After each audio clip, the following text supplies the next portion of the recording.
What's up, y'all? I'm Percy Miller, Master P, and we're here today with Tata Parachute Foundation. I lost my daughter to substance abuse and mental illness, and my mission is to change the world, save the world.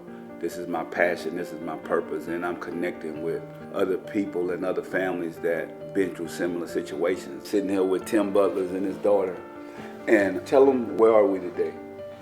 We're at Williamsport, Pennsylvania. We're at the City Hall Grand Hotel. It's a building that I purchased in 2007, and in 2016 we turned into a hotel, and my son was he's the one that actually created this space. Yeah.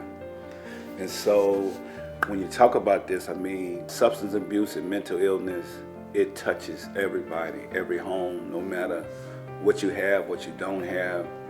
And like he said, his son is the main influence of turning this building into a hotel, which is nice. This is incredible. But the thing is, just like my daughter, she's not here. Your son is not here anymore. And I want to know, like, as a parent going through this, what was the struggle and pains for you as a parent? Well, the hardest thing for me is just not knowing. Yeah. He was a private kid, and he was so full of life, but he just wouldn't ask for help. And, you know, Yeah. he would just say, "Dad, you just stay in your lane, I'll stay in mine." Wow. And if I would have only known, maybe I could have helped. I don't know. Yeah. And you know, I feel that same way. Like, you know, you feel regret, you feel resentment, you feel like this is a part of me. Like, did I do the right thing? And I was telling somebody earlier where even as a family, and I don't know how your daughter feel, you know, you feel like your dad could have did more, or you feel like, you know what I'm saying? Like, because my kids tell me, well, Dad, you controlling, and sometimes being controlling run people away, right? But my thing is saying controlling for me is being protective, building parameters. We know, like, we done been through so much, so we like, as I grow as a father, and I'm still growing and still learning, and I always think, what could I did more? But when you read the Bible, you start seeing that, you know, everybody has their own free will. Mm-hmm. And even me as a kid, I had my own free will. So, you know, so the parents start, but what I do realize as parents, we have to be on the united front. It can't just be one parent this way, good cop, bad cop. No, it need to be on the united front. But what I realized too, to me, and hopefully this could help save other kids and other parents from going through this, I realized that I can't punish my kids. I have to discipline them. I have to discipline them, and then I need to explain to them why I'm disciplining them, because I feel like that run people away. Mm-hmm. I don't know, as a daughter, as losing your brother, like, what do you think that your parents could have did different? How do you feel like anything? Oh man, I have a lot of different feelings. Josh and I were very close. Yeah. He's probably would be one of the most important people in my entire life outside my children. And definitely going through the grief, yes. Yeah. For me, my dad can fix a lot for me. Yeah. So I'm like, why couldn't you fix this? Yes. You know, and you go through that process, like, you were supposed to fix him. Yeah. You know, you can fix things when they're messed up in my life. Why couldn't you fix it? But I think it's a lot deeper than that. Yeah. And I think, like, the mental illness part of it is people don't talk about it. Yeah. And you think, oh, you know, nobody talks about, like, are you okay? Yeah. Are you really okay? And people are like, oh, it's going to be okay. Or, you know, and I feel like families just push it away. Not push it away, but it doesn't. Well, I think families don't see it, though. Maybe they don't see it, or they don't even feel comfortable how to approach it. Or even they want to keep it as a secret. Yeah. So we have to change like, that, it's and that's shameful what we're talking about. to talk about it. It is. Like, oh, I need help from, and I mean, that's one of the biggest things that I agree about. And so think about, I like what you said. You just feel like your dad normally fixes everything. Mm-hmm. And I feel the same way. I normally do, because think about, this ripped my heart apart. Like, this is my daughter, and I'm thinking, like, this can't be happening. Maybe when I got that phone call, it ripped me apart, because that was my funeral. That's what people don't realize. Mm-hmm. You know, having a funeral and all that was for everybody else. But for me, my funeral was getting that phone call and knowing that I can't even go to the hospital to try to fix it. Money can't fix this. Nothing can fix this. This is reality for a parent. This is the worst thing that a parent could ever go through. Because think about it, we always think that tomorrow we'll get a chance to figure this out. But for us, we didn't get tomorrow. Think about it. When you got that phone call, like, you got to know, like, okay, I have to do something to try to now save everybody else. Because I can't save the person that I lost. Because that phone call is so serious to where it's not like we could go to the hospital, we can all pray, we're going to figure it out. It's like, no, this is it. You guys will be going to a funeral. Like, this is what it is. Because you don't, like, for me, I wasn't affected by, all the other kids that lost their lives. I was going to rehabs, with my daughter, and then going and finding out people in the next room had overdosed and they was gone, and I didn't feel what they parents feel. I kept go. I got a second chance, third chance, 10th chance with my daughter. I've been in dark places trying to save her, and so I'm thinking to myself is like, tomorrow we'll figure it out. Well, I've been going through this process for over 8 to 10 years, and like you said, the mental illness part of it, because even the kids are self-medicating. They doing things to where they probably have been through all type of stuff. We don't know, and then when that time comes, because now they passing out this stuff to help you when you overdose. So you think because you got a person there to give you this thing and it's gonna bring you back. Like a parent, you going through this stuff and you never want to wish this on no parent. You never want to go through this. But what I start realizing that we all have an expiration date. And there's nothing we could do about it. Even as parents, you could be with your kid 24/7. Because I used to think about this when I grew up in poverty. And so I'm like, I went to Catholic school. I was doing all the right stuff, my parents.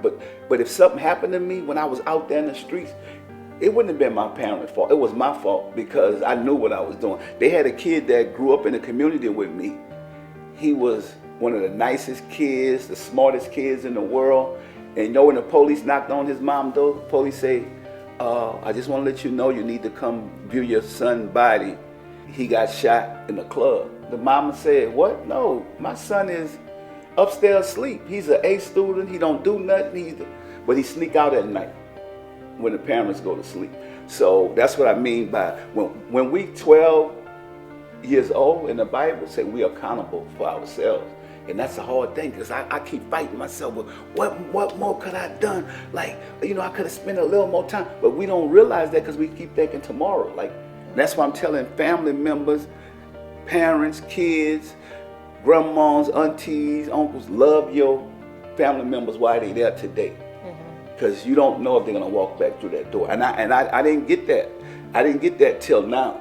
Because I'm thinking like, oh yeah, my daughter, Tata, I'll see her again. And then we'll work on this. So my whole thing was with her was replace the negative stuff with something positive.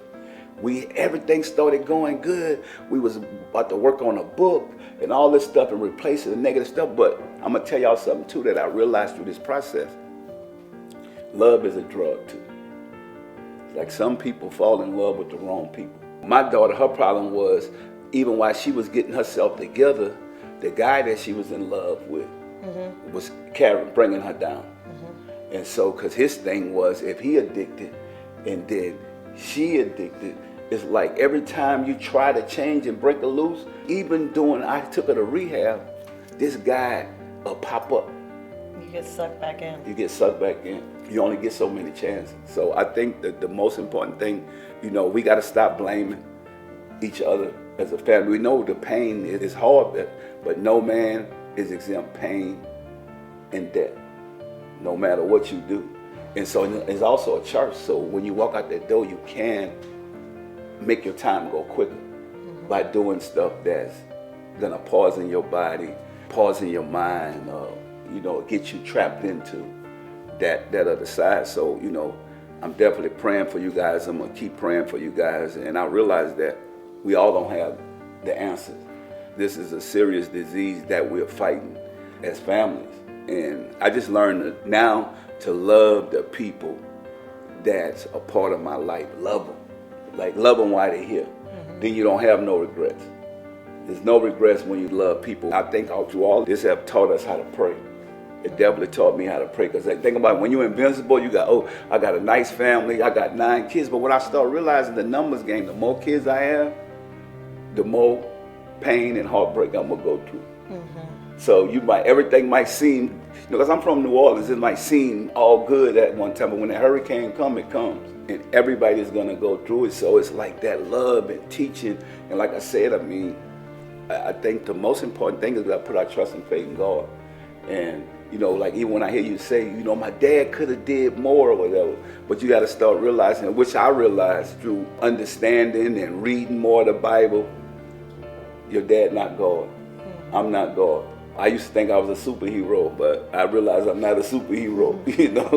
Nobody in my family is a superhero. So I broke a lot of boundaries, poverty, all these different things. But now, I mean, time, you can't get time back. Spending time with your kids, loving them while they're here, I think is so important. And I think that's what we have to focus on, the time we have on this planet. And even if our kids going through mental illness or going through something, it's really all about just there, spending that time, trying to help them get through it. And that's all you can do. Yeah, I mean, for me, I talk to my children all the time. Yes, I want to yeah. talk to them all the time. Yeah. I tell them what's, within limits because of their age, but Yeah. I want them to feel comfortable talking to me about absolutely anything that they want to talk Yeah. about. See, and that's where I lacked. I didn't talk. Yeah, I should have. yeah, And I'm trying right now. It's really hard. I'll just, I'm the fixer. I'll just yeah, throw money at it, yeah, right? yeah, That's not the answer. yeah. And like you said, love is the answer. Yeah. But with love, I think, comes education. And with education, it's talking. And it's so hard to tell your children that you love them and you want nothing but the best and educate them on what they're doing. And it's easier just to go get busy and just forget about it, and they'll work it out. I wish I could sit and have an honest conversation with my son Josh. I mean, the kid was just so talented. And he had so much to offer, but I never really spent time, like you said, with him. I always thought he's the tough guy, he can figure it out, but.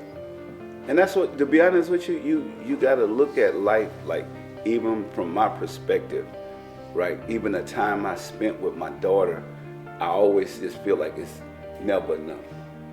It's never enough because with me, I have 9 kids. And so it's like me going through this, like my kids even told me this, he said, well, some of us, Dad, you spent more time with us. Because I'm like, well, I spent more time with you guys because I was doing stuff with you guys.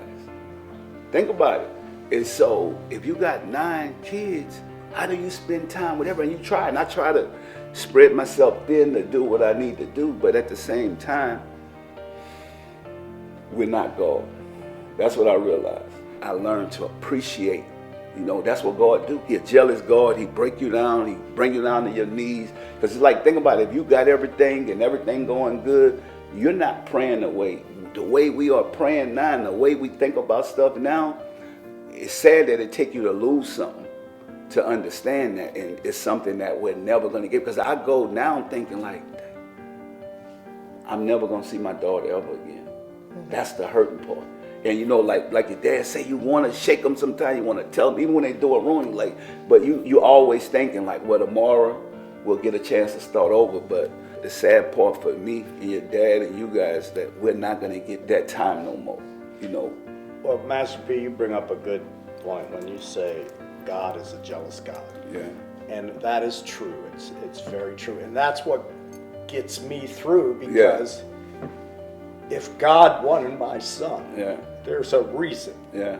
So who am I to second guess that? Yeah. So my faith is what gets me through, Yes. and I will, because it's promised to me, Yeah. that I will get to see my son again. Yeah. And so that's what really makes me feel good inside. Yeah. Do I miss my son? Absolutely. Oh, Every yeah. day. Yeah. Every day I walk through this building, I Yeah. see it and I smile. Yeah. I could hear him say, Yeah. Dad, just let me do what I want Yeah. to do, because I'm going to create this place as a destination. It's not just going to be a hotel. People are going to want to come here. Yeah. That's tough. It's tough, Pops. And my thing is, I feel like for me, as a person, I beat myself up so much because this the one daughter that just truthful about everything. Like even when she was doing bad stuff, I say, "What are you doing?" She say, "Dad, I love you because you're the one that keep it true with me." And she keeps it true with me, and it's like, that's what I mean by, like, she's my parachute now, because I've been a parachute the whole time. And I realized in life that it was her time. I couldn't save her. I thought that I could. I thought that, even when I gave tough love, tough love, you thinking that tough love might work, because after a while you done did everything else. But, people say tough love don't work either. It don't. And I had to find that out the hard way. And then even when I try to be lenient to say, okay, I know I don't want to give you too much so you could go out and hurt yourself, but I want to be there for you and try to protect you and be around and watch you. But people are grown. Once you walk out that door, you could go do whatever you want to do. And so my thing is, the thing that's helping me with this is to be able to go out and help other people get through this hurt and this pain that's never gonna go away.